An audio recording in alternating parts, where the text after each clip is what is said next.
know where we're going? I gave him the address. It's a serious person.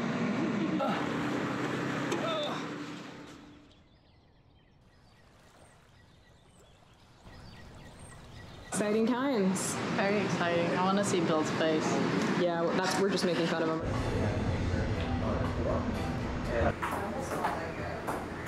Wait, what?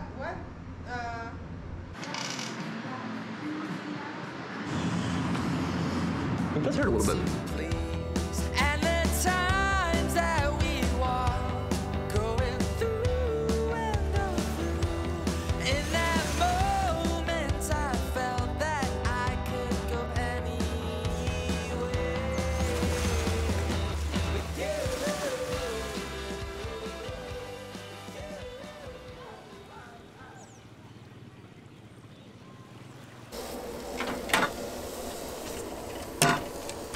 Just making a little side for tonight's dinner. We're gonna grill some mahi that Brian and Kaz have had, I think, for a bit now, at the pool.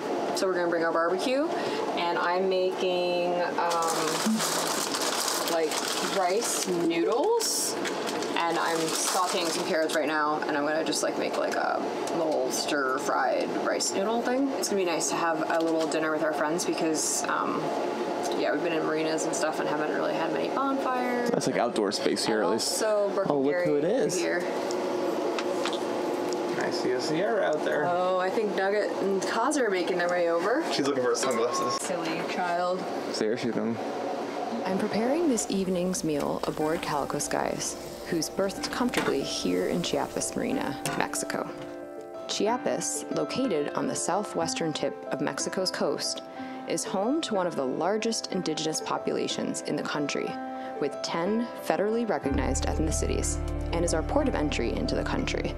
We arrived here 2 nights ago after a 5-day passage from Costa Rica, and spent most of the first 2 days here in Mexico working to clear into the country. No easy task. Hello. Hi. We finally cleared in? Finally cleared in. What a mission and a half. Put that Mexican flag up, finally. I can't believe it. So last night you guys actually pulled it off, huh? Yeah. Finally? We'll get back like 10 o'clock. That's crazy. We went all the way to the Guatemalan border, which was kind of interesting. It's a weird border town. Joining Bill on this mission to clear in are friends Gary of Sailing Vessel One Life and Brian of Sailing Vessel Delos. The 2-day lengthy process, involving multiple visits to multiple spots, eventually ended in a visit to a family-operated farm known by the locals for its tamales, made only from ingredients sourced at the property. So we're gonna get some tamales here. Should be interesting. Chipilín. Chipilín. That's the plant. Ah. This is what we eat. It's like basil or something almost. Chipilín with chicken and a special one. Who asked for this one? Yeah, ask you. And this is chipilín with the chicken and a special one. ¿Qué creen? Starving. Howdy, Avar. Adios. Hasta luego. We came back with like a lot of tamales. Went to like a tamale house. It's like a family that made tamales. They make 1,000 tamales a day. This is our like, I don't know, 5 pounds of tamales wrapped in, I don't know, banana leaves or something. The region is known for tamales, I guess, this region of Mexico. And this is some sort of, in the actual wrap, there's this weird grass-like substance that they put in there that was growing on the property. Oh, wow. That's so random that you guys went there. Yeah, it's like, no, it's like a tamale family. Like there's like this big, it was basically a house, a casa, and they were very friendly, and each of these tamales cost 75 cents. Which I don't even know how you make. And the bag weighs a lot. I don't know how you even make like any How many money. do? And you said some of them are chicken, some of them are shrimp, some of them steak. So that was interesting. Just overall, it's kind of like a cool travel experience. It's different than most clearings. I don't think I'd ever go to the border of Guatemala, Mexico, if I wasn't clearing the boat in. Yeah, I can't believe you guys had to go all the way there. Yeah, but it's cool. At least you got those beers for the ride, though. The driver brought his beers for a ride. Yeah, Mexico. So we're officially cleared in. We're done. Done. The boat's imported. That was the last step. We had to like temporarily import the boat. Temporarily being 10 years, which is a long time, but it's basically we don't have to pay like duty on the value of the boat. So it's all good now. Ready to roll. Yeah, and so I think today we're actually going to do haircuts. Bill really needs his haircut, and then Brooke on Sailing Vessel One Life wants her haircut. I'm gonna see if Kaza wants to get her haircut too. So we'll have a little salon action in here. And then, yeah, there's like a bunch of boat projects that we have to do. We have a water leak somewhere, like a fresh water leak. Yeah. Pump keeps cycling, so I'm gonna start tearing that apart a little bit. I'm thinking about installing the DC to DC charger, so we could all this motoring, if I could then charge the lithium bank as well, the house bank would be good. Yeah, and I think also get some rest, because it was pretty A long trip. exhausting passage Yeah, I for didn't see you in much. particular because of those squalls, and then we came in and had those drinks the first night, and then you guys were out late last night. So yeah, do some boat projects, cut some hair, and Sunday fun day. yeah, it is Sunday, yeah. Yeah, my hair's getting, it's over my ears. I hate when that happens. Yeah, it's gonna be more work for me too. You wanna do it now? Yeah, I wanna get this done. That's rambutan. What are the rambutan? Rambutan is like the one that we cut it in the parking lot. Remember? Grape. Oh, the grape. You probably should try this, Grace. This is my wife, Grace. Hola, señora. How are you? My name is Miguel. Nice to meet you. Hi. Miguel drove us yesterday to our adventure. This is the Rambutan. rambutan. Just had the tamale for lunch. It was Yeah. It was good. What is this called? Rambutan. Rambutan. You just gotta crack it open. Rambutan. It's coming from Southeast Asia, and the name is from Indonesia, and the name rambut means hairy. Push it very hard, and then open in the middle. Yeah, you got it. Oh. Yeah, that's good. Well, there's a big pit in it. What do you think? Oh wow, Yeah, yeah. that's really good. It's good. It's a really good fruit. Yeah. Rambutan. Rambutan. So that was the same person who drove Bill, Gary, and Brian last night to do the final clearing, and they got those tamales, and yeah, he just brought by these little fruits, as you saw, rambutan, and it has like a pit, and they taste like a grape, just like a grape, except not sour, and a little bit of a different texture, like a little bit more like jelly-like. But it was really good. Hope we can get us some more.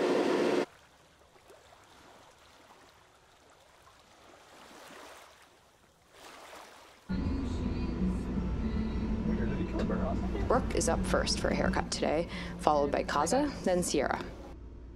Couple of things to note here. One, yes, that is my underwear hanging on our barometer. In fact, I think it's a thong. It remained there the whole time. No one batted an eye. We're cruisers. Second, I'm a weirdo, and hair flying around our tiny cabin doesn't bother me even a bit, but it does make just about everyone else twitch a little. So if you're in that group, you're not alone. The other thing you'll see at Salon Calico is that our main customer, Bill, is not a fan of sitting still and finds the process to be slightly torturous. In fact, I can't think of one thing he despises more. This is what killed my boy. Probably, it's not really. Because it's like a kind of and I tried it once and I Didn't turn on until like 10 o'clock or something. and I had like we're almost done. I have to say I'm sure it looks great. I'm over it. Please. I can never like get in here. I can't do this anymore. I can't believe that you worked in an office. Like I cannot fathom that. Who, me? Oh, I was a maniac. I peed like every 15 minutes just to get up and go. I can just not see like Me sitting. Sierra. So strong. Like that? That was fun. Get out of here, please. Okay. Are we good? I'm done. Wait, look. Oh, there's always. I didn't even do that. So the spot that we're gonna grill at is like right there. That's where the pool is. So we're just gonna set up our stuff and kind of, yeah, do the marina life equivalent of a bonfire, I guess.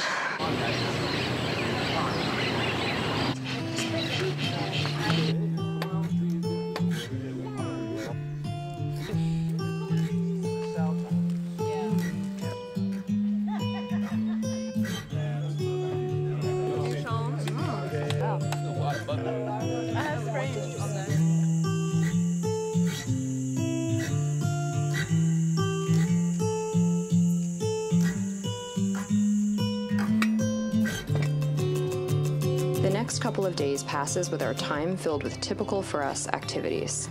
some editing and work, enjoying that giant bag of tamales, and Bill installs our Victron DC-to-DC charger that we got months ago, but needed a certain type of wire for that we now have.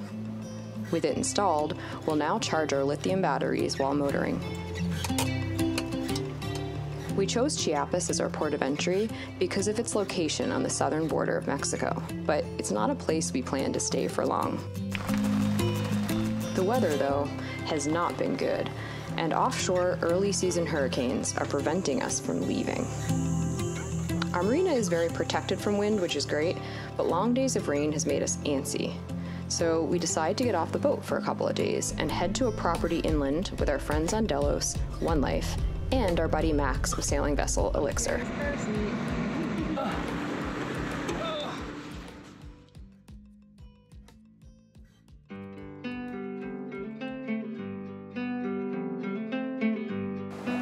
Our Airbnb is a sweet spot more than big enough to house all of us and has private beach access, a pool, and plenty of comfy seats.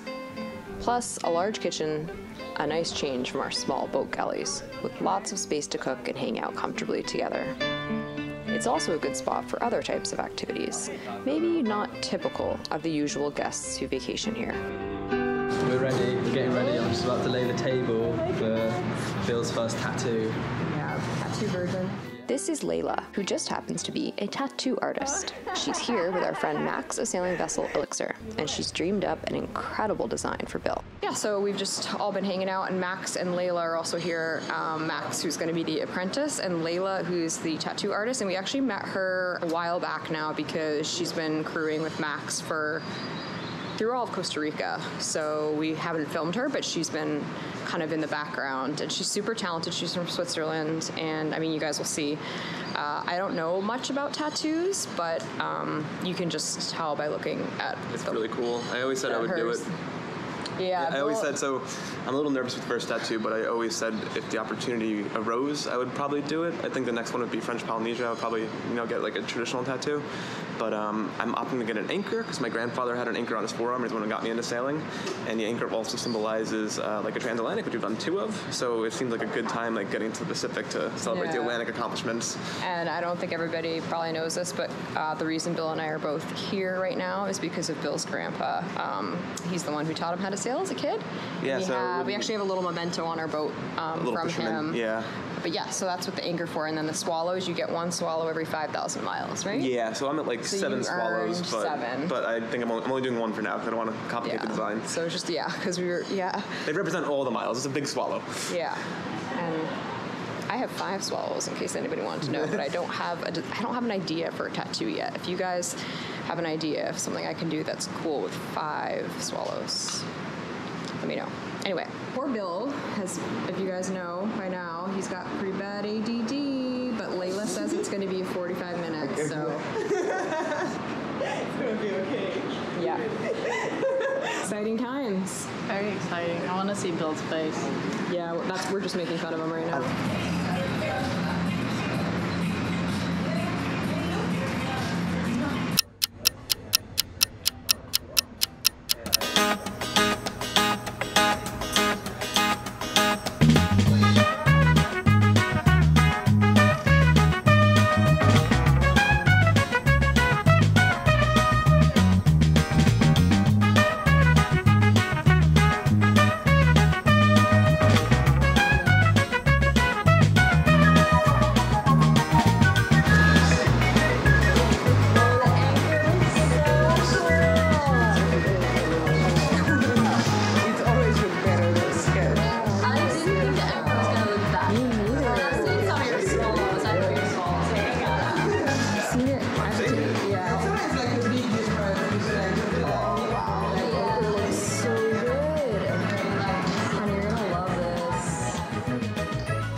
finally escaped Marina Chiapas. That was an unexpected 2-week stay there due to that Hurricane Agatha that went on by. But we're out of sea now. Don't know how far we're going. Could be 200 miles, could be 400, could be 700. We're just going to kind of see where the wind takes us. Forecasting isn't that great in this coast for some reason, so yeah, we're just going to kind of see what's comfortable. There's a couple stops along the way. So we didn't really get to film the departure because it's actually kind of crazy in Marina Chiapas, because on the border of Mexico and Guatemala, they do inspection of the boats for drugs every time you enter and leave the marina. So we couldn't really film that, and then because the Armada or Navy was watching us, we sort of had to get underway pretty much immediately after the drug dog got off the boat. So it was a little bit hectic. We also had to get like a national Zarpe to travel, and the marina manager was out sick, so the whole thing kind of happened quickly. We weren't sure. We waited around all day for the marina manager to get in, did the paperwork for the Zarpe, and then next thing you know, you're getting inspected, and it's just head out to sea and go. So I guess we're kind of beginning this story out at sea.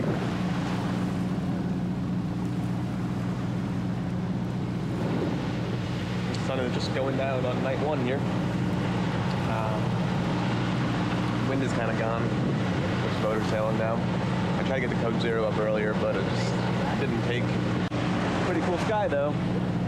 Nice over here too. You can see there's another catamaran out here ahead of us. It was kind of funny. Everyone in the marina was on the same weather window. Like everyone is in the office getting Zarpes because we've all been kind of down for a couple weeks with that Agatha that came through. So everyone is making moves. So I see 3 boats on AIS right now, Delos, this big catamaran and us, so, and I'm sure more will be behind us. Everyone sort of had the same idea, same weather window.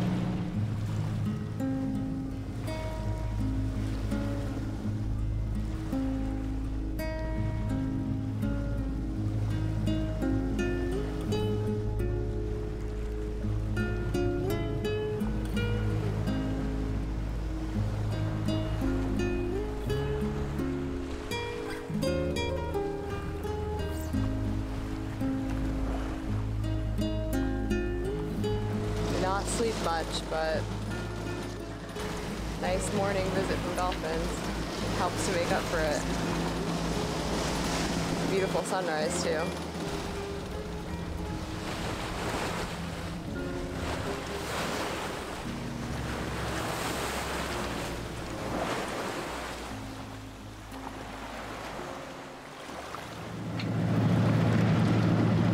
Looks like we have a little stowaway on board. Sort of like a pigeon or dove or something, definitely not a seabird, and we're probably 40 or 50 miles offshore, so don't want to disturb them, just let them chill there.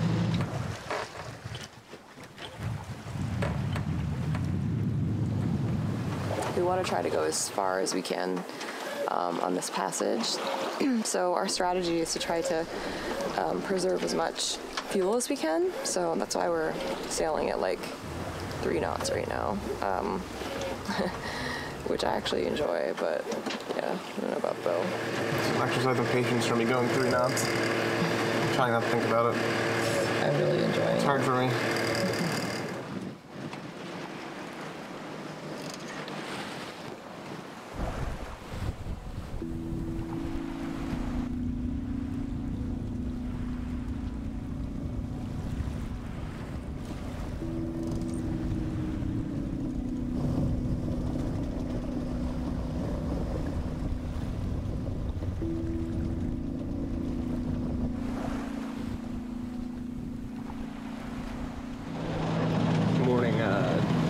I guess.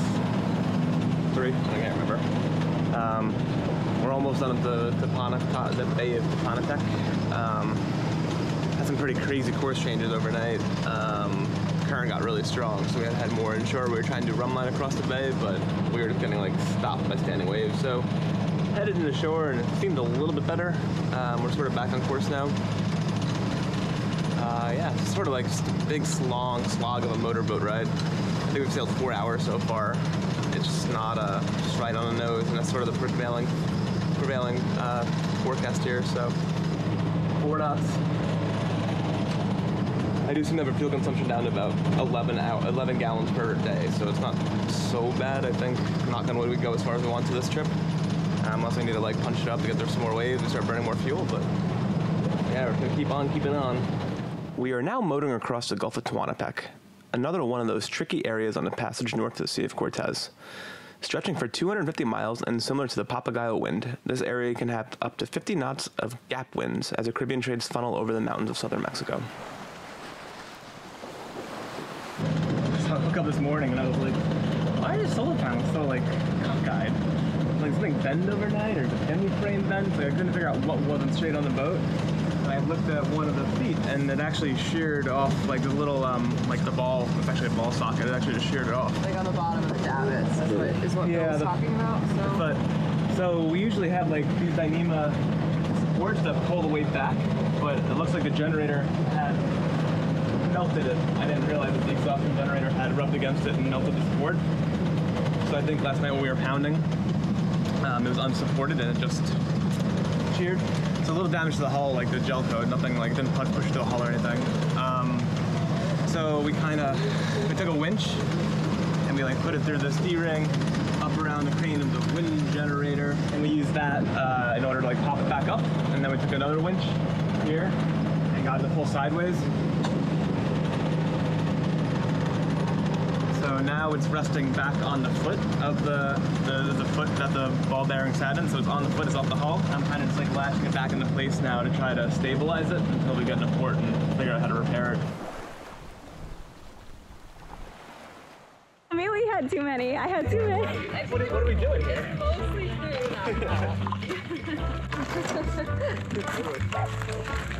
We're supposed to be like sailors living like peacock life. I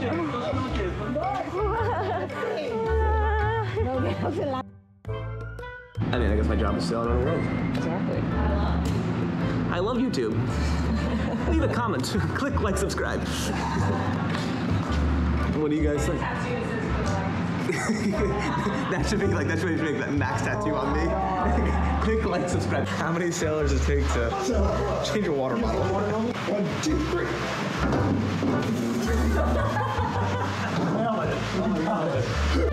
¿Por qué no? ¿Por qué no?